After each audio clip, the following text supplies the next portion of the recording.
a lot of ground to cover, so bear with us. It's going to be a high-level overview, but hopefully it will keep traders up to date with what's happening. So this is just before I officially kick off, this webinar will be recorded, and the slides, the recording will be circulated to delegates afterwards. So please connect with your local chamber that you register with next week for those. So thank you again for joining us. And today I'm gonna start introducing what the Chambers Trade Academy is. I'm gonna go over the UK key customs and regulatory changes that are coming up. And then I'm gonna ask a couple of our experts covering the changes on the EU side, such as the CBAM and VAT. There will be some chance for Q&A at the end of the session, so please make sure that you use your Q&A box to put any questions that you have there, and we'll pick them up at the end. And then I'll just cover some of the upcoming sessions in case you also want to join those. So what are the Chambers Trade Academy? This is an initiative by selected number of chambers of commerce across the UK, where we're providing short visual sessions, providing informative and educational content in relation to export, import, customs, tips to go global, and as today, giving you an overview of latest regulations that may affect your business. Combined, we represent over 15,000 businesses of all sizes and sectors. Across the board, the network, all the chambers involved, offer a wide range of international trade support to traders of all sizes and sectors. That ranges from international trade events, showcasing some business opportunities across the globe, readiness assessment, training courses, sorry, the slide, I think, went off. So, Francesco, can you help me? So we cover a wide range of services, as in the slide that will hopefully show up shortly. Can you shut them now? Can you shut them now? Can you try again? Thank you. Sorry about that. We'll continue. Market entry services, commercial debt recovery, customs consultancy, ranging from tariffs, Incoterms, VAT, export control and licensing, etc. Commercial debt recovery, foreign exchange services, letters of credit, certification, legalization, and apostille services. So we help exporters with their certificates of origin, import certificates, ER1s, ATA carnets for temporary export, and so forth. We are also customs brokers, so we help UK registered companies with their export and import customs clearance. And we are just here to help you navigate through the complexities of trading with the world. Now without further ado, I'll start with the overview of the customs changes in the UK. But before, if I can ask Francesco to launch a poll, and if you can kind of provide us a feedback of how clear are you at this point in time about the upcoming changes that are being introduced in the BTOM and the Windsor Framework, will be fantastic. It will help us with, Francesco, can you launch it, please? It will help us to understand how clear is your business in terms of these changes. It will take you it's only three questions there, so not that one. The one for the BTOM and Windsor, please.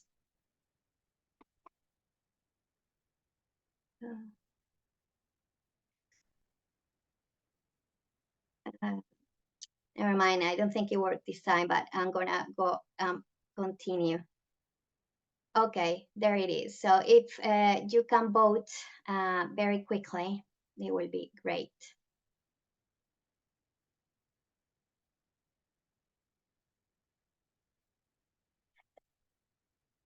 Well, this is kind of expected. Thank you so much for your feedback. It is great to see your feedback on this in terms of how well. Fantastic. Thank you. I'm going to close the poll because we are on a time schedule here, but thank you so much for your feedback. I'm going to allow for a few more seconds so we reach at least 40. Thank you so much for this. I'm going to close it now. So to continue,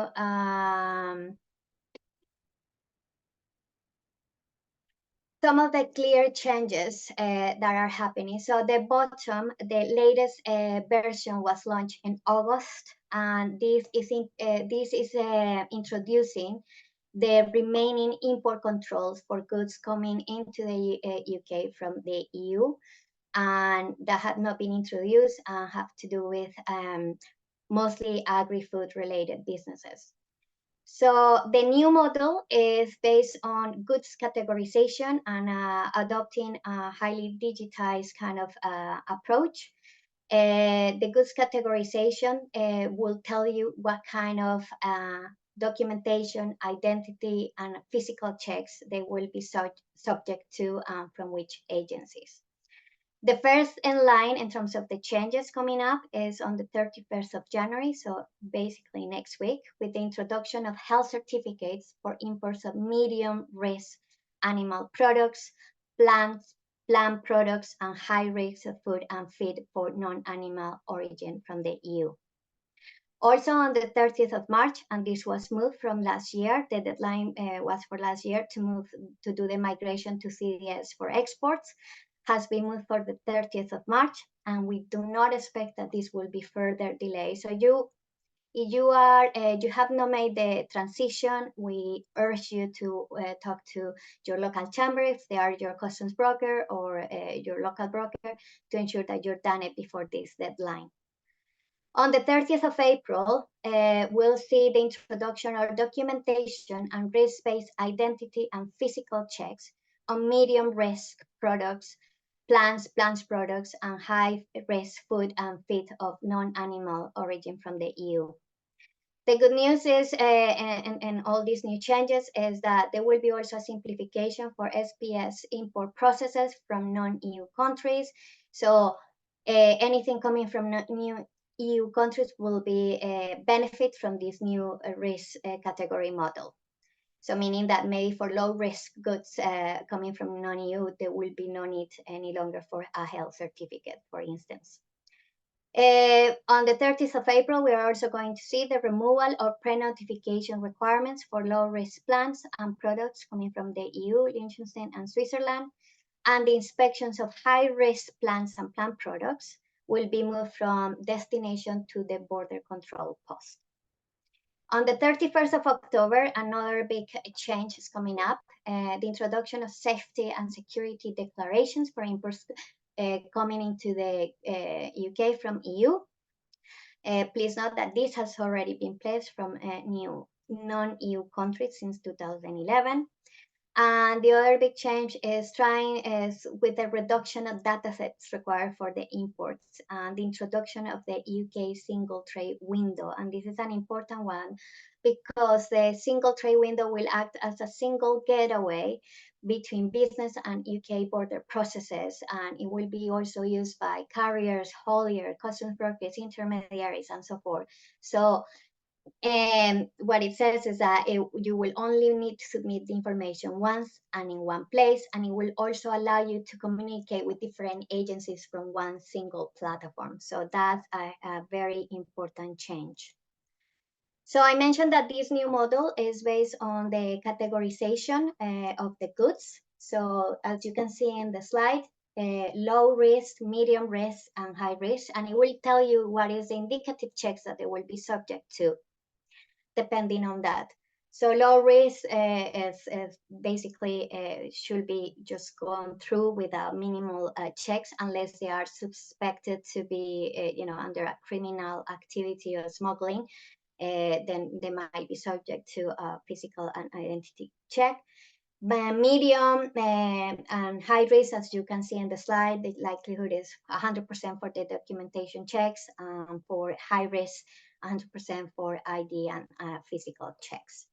There is a link underneath where you can check in more detail the different categories for animal and animal product imports.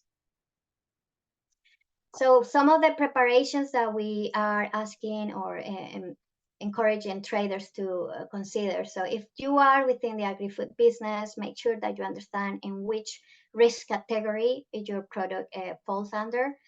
Also, make sure that you are liaising with your EU counterparts so they understand where they need to obtain the necessary certificates. And you also liaise with the respective agencies here, depending on what products are you importing. There also submit correctly a pre-notification on IPAFs and make sure that you have the right document codes on the customs declarations and present the relevant shipment for inspections with PCB. So make sure that you are understanding which UK agency you also need to liaise with for any additional importing requirements. So now the Windsor Agreement, another big step up from the Northern Ireland Protocol, which is looking to ease up the trade tensions that were generated under the Northern Ireland Protocol between GB and Northern Ireland. The Windsor Agreement basically is introducing the concepts of the green and red lanes, which aim to minimize the green lane specifically aims to minimize the customs, the burdensome brought by the existing arrangement. So this is a recap of what already happened in 2023. In May 23, we saw the temporary VAT zero already applicable in GB to be extended in Northern Ireland for the domestic installation of solar panels, insulations, heat pumps, and other energy savings material.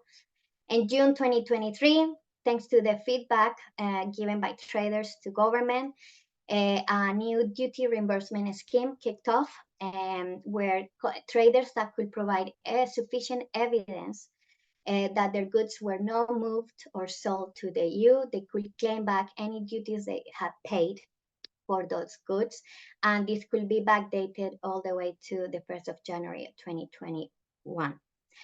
In September, we also saw the introduction of the new UK Internal Market Scheme, UKIMS, which effectively replaced the UK Trade Scheme, making it more flexible and expanding the number of traders that can be considered part of the internal market.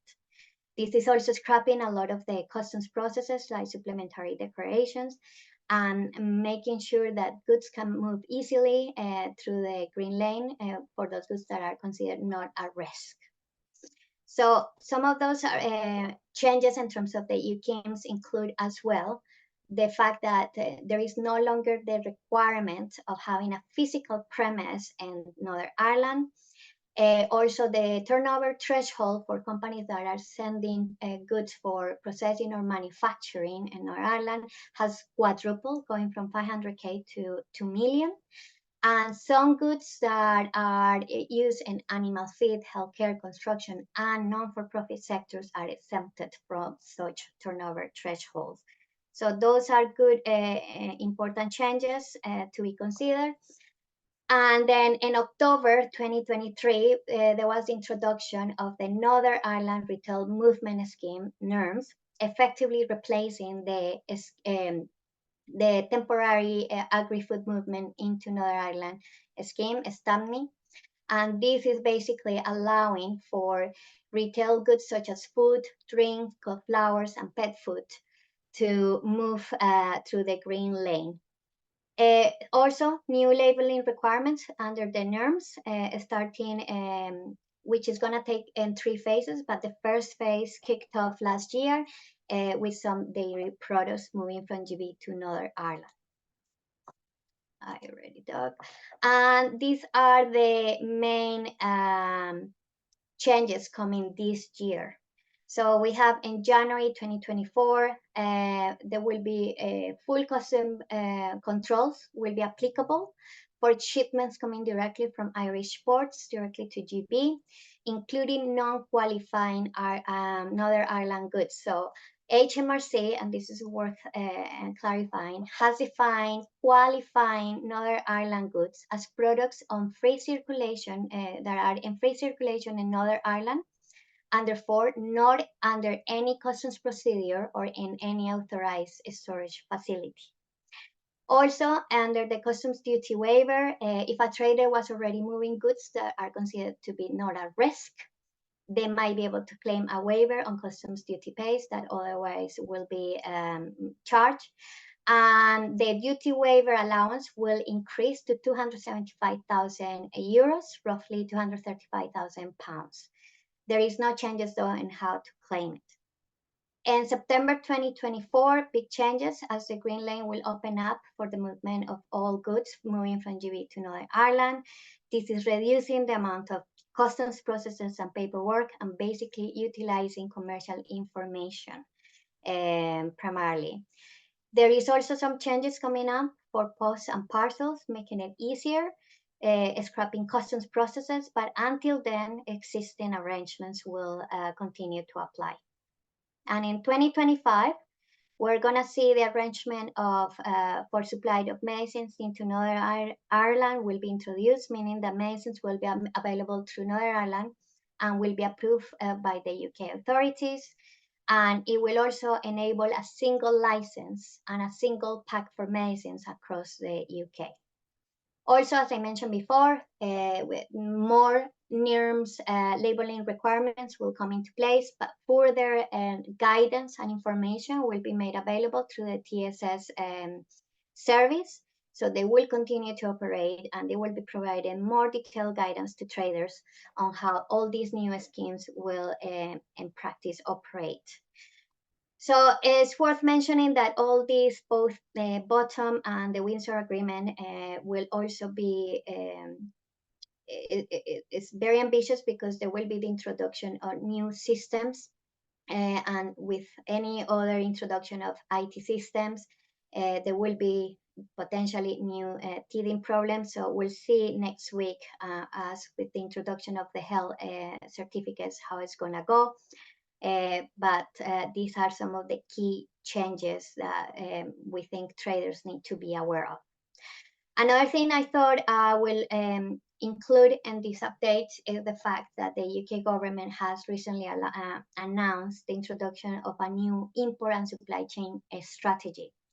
And this has been important and came about as a way to a strategy that continues to build the resilience of the UK economy as a response to global supply chain shocks, such as, you know, we've been through very challenging times recently with the pandemic, natural disasters, recent invasion of Russia in Ukraine.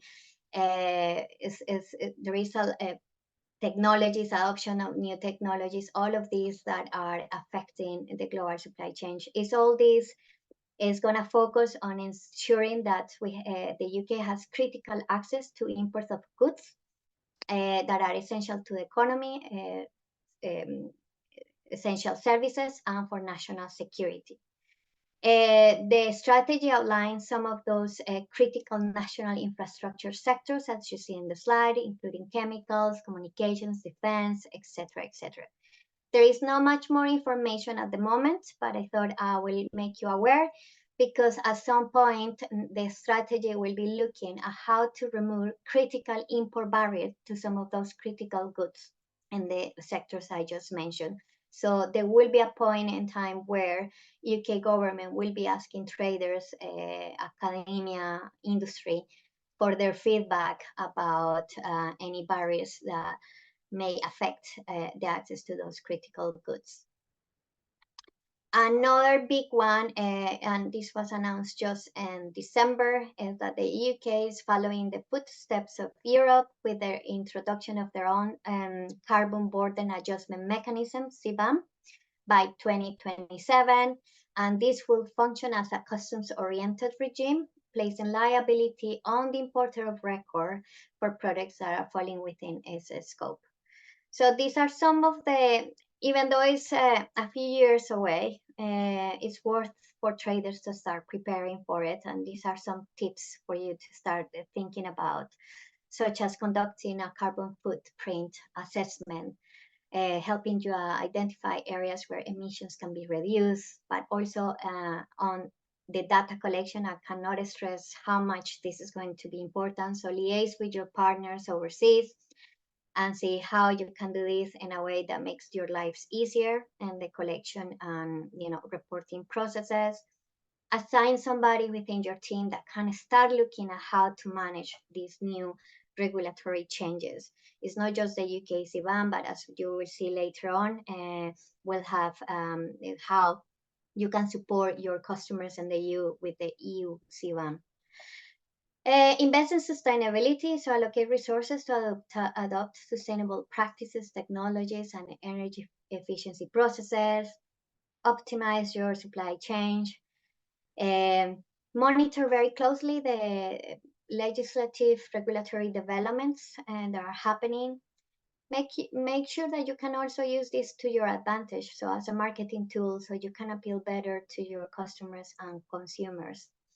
And lastly, and this is where I will plug the chamber network again, is the fact that develop with engagement strategies when the UK government is asking businesses to provide feedback. The chambers provide a key role in this aspect as we voice the concerns of our members to both local and national government agencies. So this is very important. Make sure that you are keeping up to date with the future consultations and liaise with your local chamber if you are facing any challenges and the kind of support that you need going forward. So now I want to bring two experts into a table that are going to walk you through the CBAM and the VAT changes coming up in Europe. And before that, if I can launch another poll, Francesco, which is how clear are you about the EU upcoming changes that are going to come in the next few years? Well, CBAM is already in place. Thank you so much for your feedback. This is very useful. I can see that most of you are not that clear or very unclear of how these are gonna come about.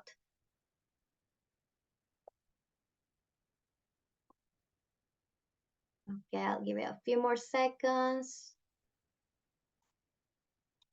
Okay, well, thank you so much. Great feedback. We can see that definitely not very clear on both the CBAM and the VAT. So thank you so much for that.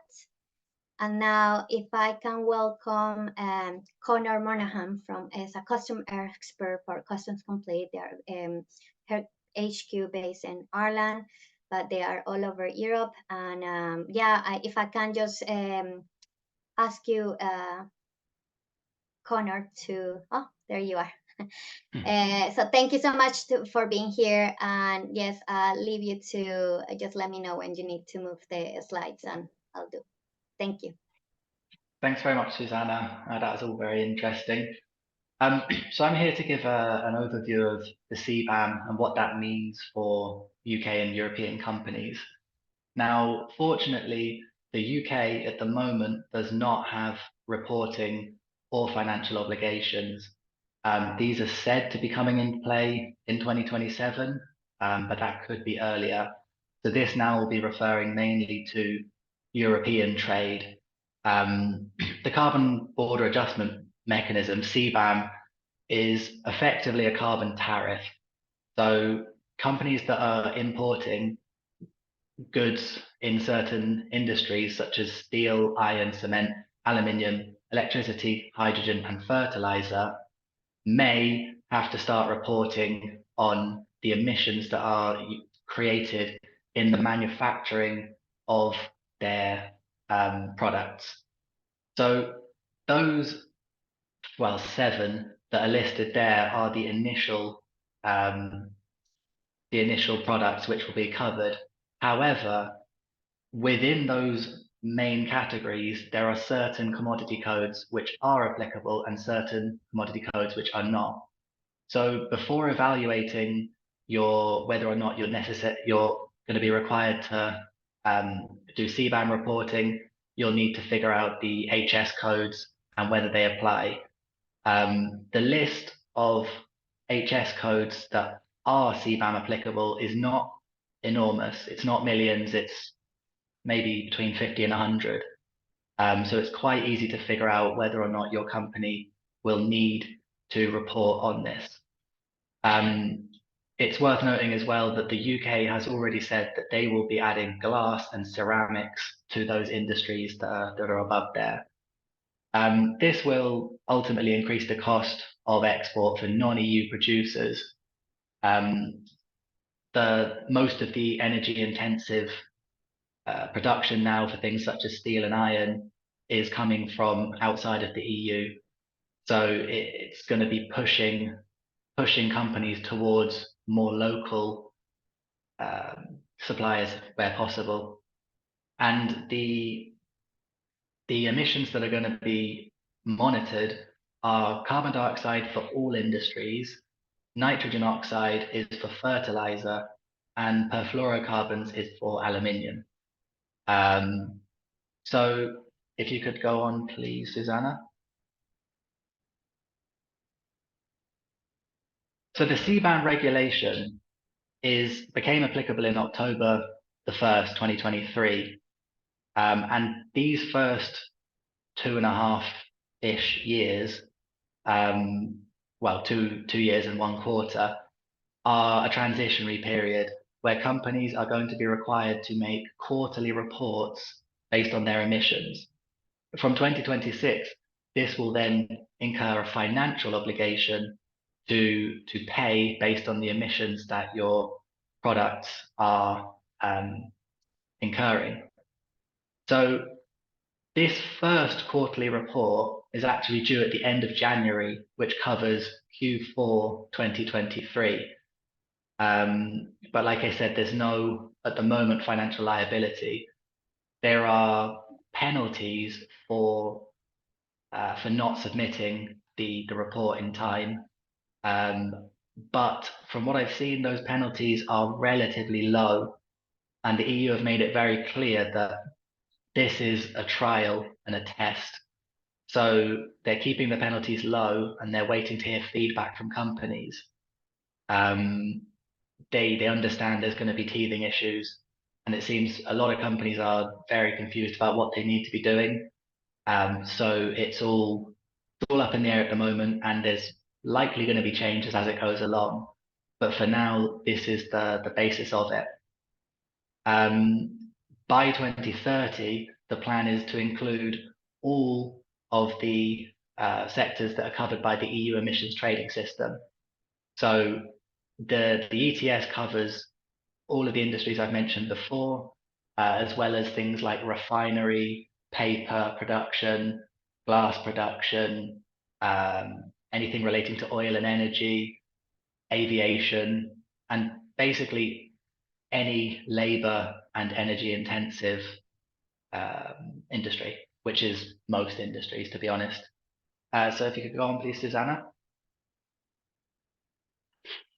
So short term, what we're advising for our customers is to design some sort of mechanism for gathering the necessary data for quarterly reporting obligations. Now, to gather the correct data, you're going to need supply chain, people involved in your own supply chain. You're going to need your import and export agents, and you're also going to need people with technical capabilities related to the actual manufacturing. So any manufacturing or processing that your company is doing will incur, if they're using the relevant HS codes in those relevant industries, you will incur either direct or indirect emissions costs. Well, costs not yet, but reporting obligations.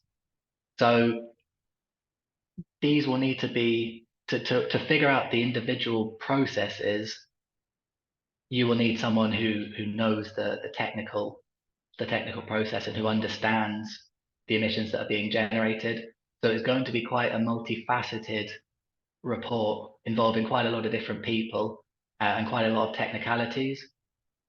So to give an example, if you have one company importing steel from China into the UK, that company eventually will need to report on their on the production of their on the production of that steel.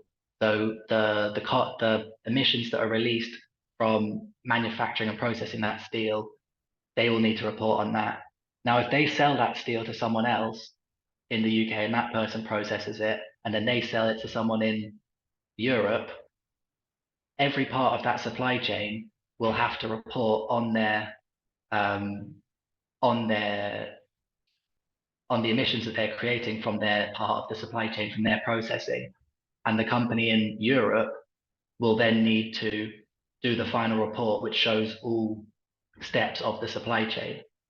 So it's quite a complicated process that's going to require a lot of different people involved. And then midterm, what we're recommending is to develop a mechanism to manage the financial liability. There are systems in place now, specifically from now until July, where companies can use estimates provided by the European Commission in order to not have to go into the real deep details of their product and their manufacturing process. Because it's all happened relatively quickly, the authorities understand that it's going to be very difficult at first for companies to get this all in place. So they've offered up these estimates based on the products and based on processes and HS codes that companies can put forward in their reports for the first 6 months up until July 2024. And there are various different reporting methods which companies can use for their CBAM report.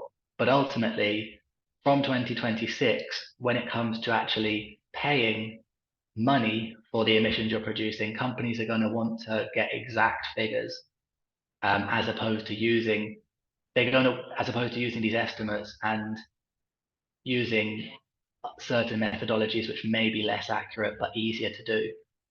So there's a lot up in the air at the moment. If you could go on, please, Susanna. Oh yeah, that's my last slide. So I hope that I've covered it really quickly now for you. I imagine there'll be some questions at the end, so I wanted to leave it a little bit open and just go over the very basics now. But yeah, thank you for your time, and I hope that's been helpful. Thank you so much, Connor. And I think that's just meant to give you a kind of an overview what is coming your way, especially you're dealing with EU customers. And now if I could welcome Alessio Lencioni, a VAT expert that we have worked very closely with. And he's going to walk you through some of the key changes that the EU will be introducing in the coming years. So welcome, Alessio, and just let me know when you need to move the slide. Excellent. Thank you very much for the introduction, Susanna. And thank you for everyone for joining us today.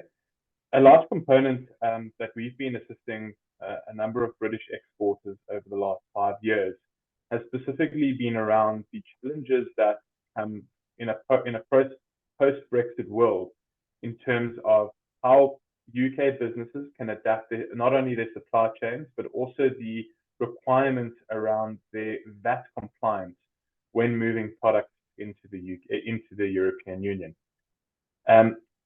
Pre-Brexit and post-Brexit, a lot of talk was around it, and similar to what Connor just spoke about now, it's actually quite polarizing to actually see how, although in a post-Brexit world where VAT changes were spoken about and highlighted quite significantly, CBAM seems to be in the same space as what VAT was 5-6 years ago when speaking about Europe. And arguably, this is quite a dynamic world, and specifically in the space of the UK exporter, these changes, specifically in Europe, are consistently occurring.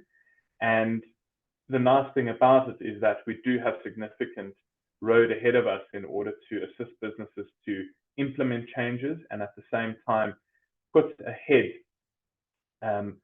processes in order to deal with these up and coming changes. You can go to the next slide, please, Susanna. So a large part of, like I mentioned, our focus has been at Retrade is to speak about the changes of VAT in the European Union and how that affects the supply of goods and sales into Europe. And a large change that has been in the works since 2020 is something called VAT in the digital age. When the European Commission first announced these type of changes, it was focused around specifically imports, and a large part of this focus is now being derived into specifically businesses that are importing into Europe and making sales thereof. It's often referred to as VIDA, V-I-D-A, and it's primarily situated around two key cornerstones that affect UK exporters. And that looks at the standardization of digital reporting requirements and e-invoicing in intra-community transactions. And the second around the reduction in registration requirements for businesses making sales in Europe and the requirement thereof the one-stop shop, as well as the application of reverse charge mechanism to businesses based outside of the European Union. You can go to the next slide, please, Susanna. So if we have to look at e-invoicing, e-invoicing is quite a new phenomenon in the space of international trade, but it focuses on electronically delivered invoicing that utilizes a specific format to send from the receiving individual as well as the sending individual from a company perspective. Similarly, how sending a WhatsApp message from someone's phone to another person's phone utilizes a standardized form of messaging and containment of information. The same application would apply in e-invoicing.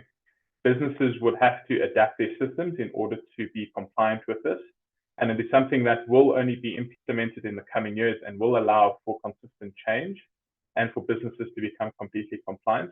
However, it is something that will be enforced in the coming years, specifically for businesses that are making cross-border sales, whether it be via business-to-business transaction or business-to-customer transactions through sales via marketplace.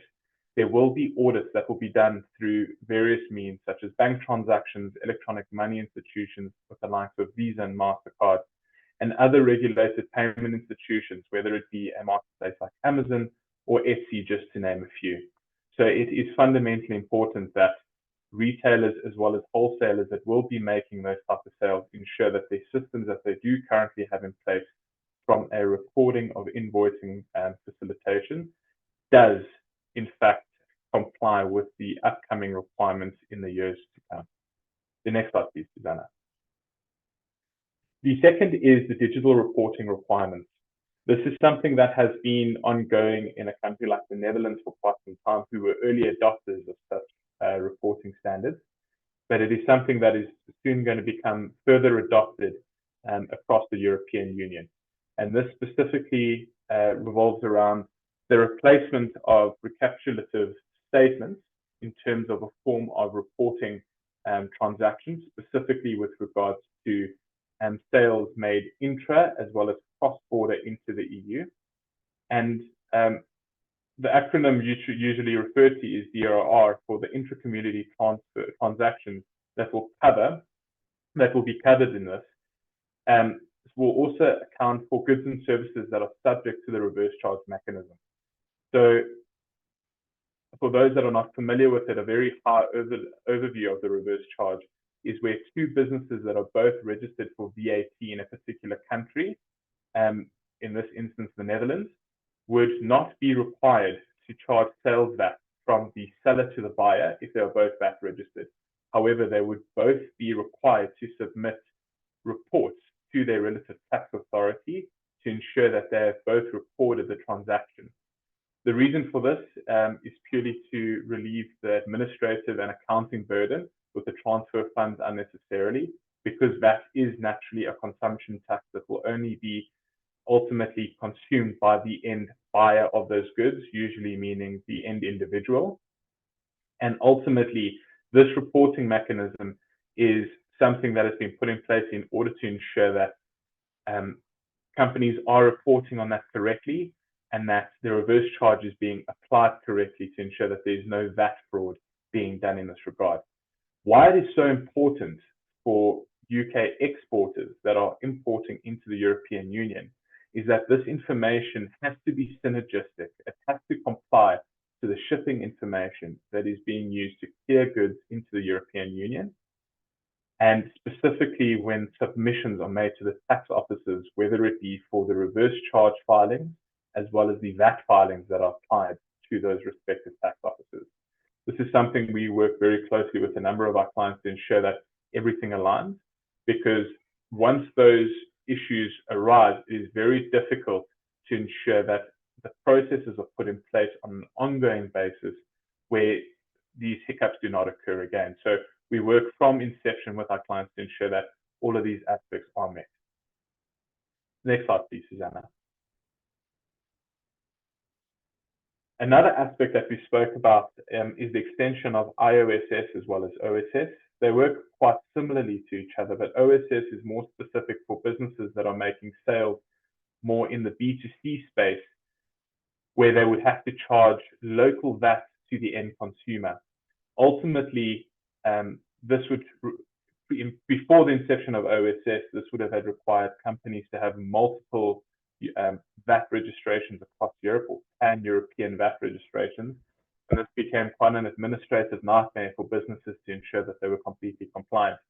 With the introduction of OSS, it allowed companies to facilitate singularized reporting into one tax office, while sales were made to multiple different end countries. So if someone was selling multiple e-commerce sales to individuals in Italy or France or Poland or Germany, they would be able to charge the end VAT amount, but be able to singularize the reporting through one standard tax office report via the Netherlands or via France. However, this was only possible for UK exporters that had also registered for an EU VAT registration within Europe, which specifically, if it was a smaller company, was quite a large inhibitor, purely due to the cost associated with doing such. This has subsequently been extended to businesses outside of the EU now too. So UK exporters can utilize the OSS scheme without having to register for an EU VAT number, which is a big assistance to those businesses, but at the same time does require stringent controls and processes in order to ensure that the reporting is done correctly and the filings are done following the correct procedures. Similarly to what was stated above, the IOSS previously was only applicable to businesses that had importers codes registered within the European Union, and made it difficult for them in order to facilitate those shipments without that. IOSS is more applicable to businesses doing lower value imports, specifically those valued under 150 euros. But now the same aspect has been applied to businesses that are making sales through marketplaces, and specifically in the area of fast fashion, such as imports coming from the Far East, where those sales are being made via marketplaces such as Alibaba and the likes of. They have to utilize IOSS to ensure that the end user's local VAT is being charged correctly and the submissions thereof are being applied correctly. So IOSS is more applicable to the marketplace operators and those that are making sales through marketplaces, but it is fundamentally important to ensure that that is something that will be enforced going forward. The next slide, please, Susanna.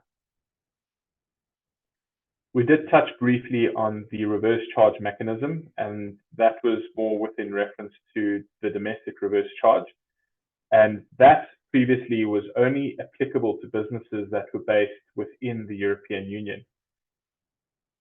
However, what is also being done now is companies that are based outside of the EU will now be able to benefit from the reverse charge mechanism, because the compliance thereof of that being applied will be transferred, and the risk will therefore be transferred away from the seller and rather to the buyer.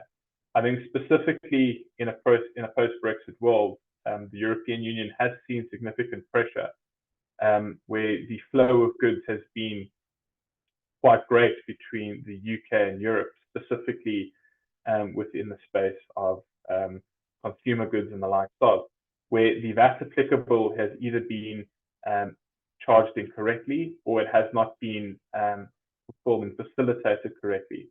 Therefore, if a European business has a VAT number, the VAT obligation will then be transferred to the buyer rather than the seller, meaning that an overseas seller does not need to register for VAT in an EU country if the buyer is already VAT registered. I'm sure there might be a couple of questions specifically regarding that, but that is basically my end in terms of this overview. But what I must stress is that this is ultimately very connected to the supply chain aspect and the flow of goods thereof, in order to ensure that the customs clearance and the VAT component must always align to each other in order for these aspects to all be facilitated correctly. Thank you so much, Alessio. I hope that gave the attendees a great overview of what is coming. Obviously, a lot more comes to it, but this is the moment for Q&A, and I already have two. So one is from my colleague in Hull, and I think this is for you, Connor. And it says, what if you can't get information from suppliers? So what to do in that case? So this is going to be a challenge. For this reason, they've introduced this grace period of up to July 2024 for when we're allowed to use the estimates. There is also another method which is called the mass method, which basically means that they can basically, each product will be assigned like a carbon percentage, the amount of carbon that's used per kilo of that product.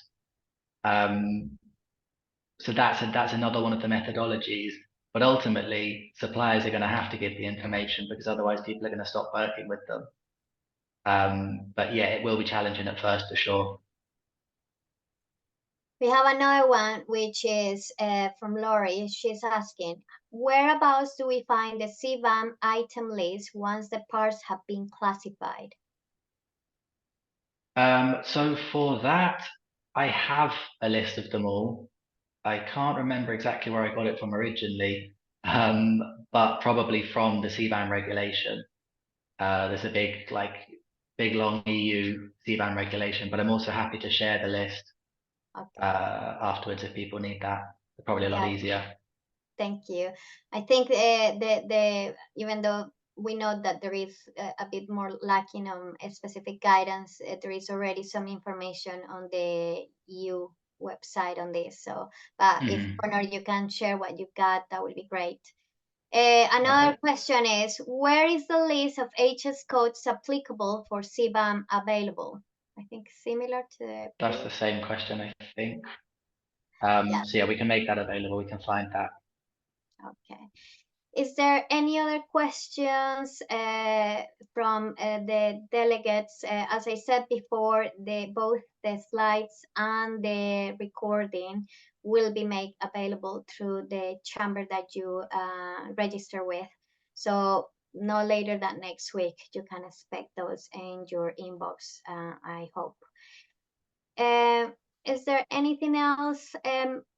If not, I'll just ask one more question to Alessio, is what will be your top tips in terms of for these EU VAT changes, how to prepare, traders here in the UK should prepare for those changes, or what to do, in that?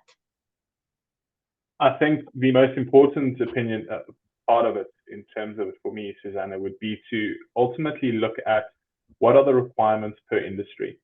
So there are ultimately certain aspects that are more applicable to B2B sales, so business to business sales, as opposed to business to consumer sales. And at the same time, I think it would be in order to ensure that with the flow of goods, as well as the sale of goods, that when you are moving the goods, that the reporting that is done at customs aligns to what is being done at the respective tax office. That is something that we see time and time again. If that is not done correctly and it is not done in unison, it does raise red flags at the respective tax offices. And ultimately, being compliant is the most fundamental aspect of being successful with those sales, because then it is impossible to create a sustainable business thereafter. So I would say it would be about firstly raising the question to each of the respective chambers of commerce as the first port of call.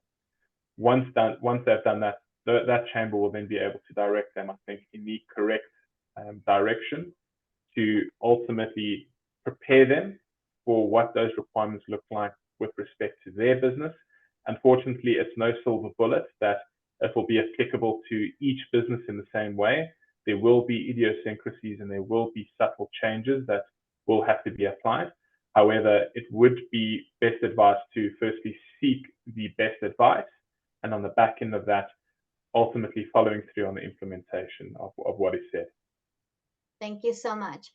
And I have suddenly 3 more questions. I think, Connor, you're the popular with the CBAM. We have somebody saying that they already had a request from Poland to provide carbon use, but that was for some small parts like nuts and bolts, and they don't know even where to start. I will say, do connect with your local chamber and see what available support is. But I don't know if you have anything else to add, Connor, in terms of maybe just how to kick off the process in that respect.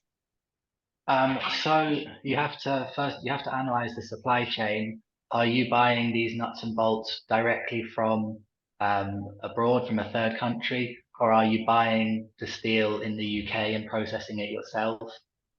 It also depends on the value. If they're very low value, I believe under 150, it's not applicable. So it depends on the first thing you need to do is check the HS codes of those nuts and bolts. And if it is if they're steel or iron and they fall under the commodity codes, then you need to look further into it. Thank you. I have another one, which I think is a good one in terms of will there be a transport element included in the calculation of the carbon emission for CBAM? Is this linked to the scope? So transport is not included in CBAM. There are other similar schemes which do include transport, but CBAM focuses on installations. So by installations, they mean things like factories, warehouses, places where you're processing, modifying, changing the goods in any way, the energy that's related to that building, let's call it.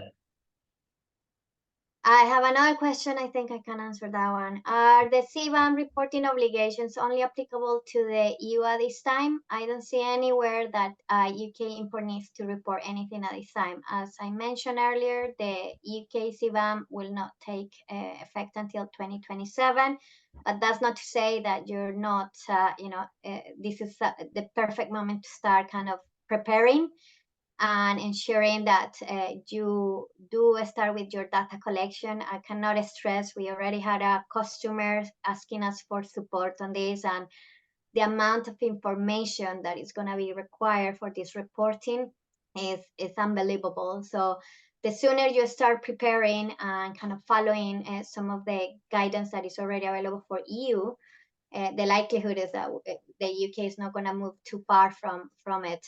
I don't know, Connor, if you have any additional things to say on that. Yes, I think you've covered virtually everything there. It's just worth mentioning that it will not be applicable to your company if you're just importing and staying domestic in the UK at the moment. But if you export it into the EU, any of your products, then your customers in the EU are going to be requesting information from you. So they will be reporting, but you'll have to provide the data, which is, that's the hard part. Well, I think that's it in terms of questions for today, but thank you so much for joining us. Just your last bit, please just give us some feedback on the session. We want to also know what other topics you would like to hear from us in future sessions. And if you can also tell us a bit of how you're finding trade, movement of goods, services, and people with the EU will be fantastic. So, Francesco, we can launch the last one for feedback. That will be great. Thank you so much to our speakers today, Alessio and Connor. Thank you so much for covering those things. And hopefully, if you are finding it difficult, you need a bit of more tailored guidance, as I said, first port of call, go to your local chamber. They are likely to know, they will be able to support you, or likely to route you in the right direction for support. So thank you so much. I can see that we are still having a few people finding it difficult to move goods with the EU. That's very much in line with our recent surveys and recent reports of Brexit and the new regulations. So this is fantastic. Thank you so much for your feedback. I cannot tell you how important it is and how much we do use this information to feed back into the local authorities and different UK government agencies. So thank you so much. I think I'm going to give it a few more seconds, so see if we can get many of you answering. And I can see that, yeah, we might be having to do a bit more specific sessions on CBAM and BAT going forward. If there is anything else that you wish to hear from our virtual sessions, please feedback to your local chamber, and we'll make sure that we put one in the next few months. Until then, thank you again for attending today, and thanks again, Alessio and Connor. It's much appreciated. So wishing you a great day, and as I said, we will circulate both slides and recorders next week. Thank you. Thank you very much, Susanna. Cool. Thank you very much. Bye-bye. Bye, everyone.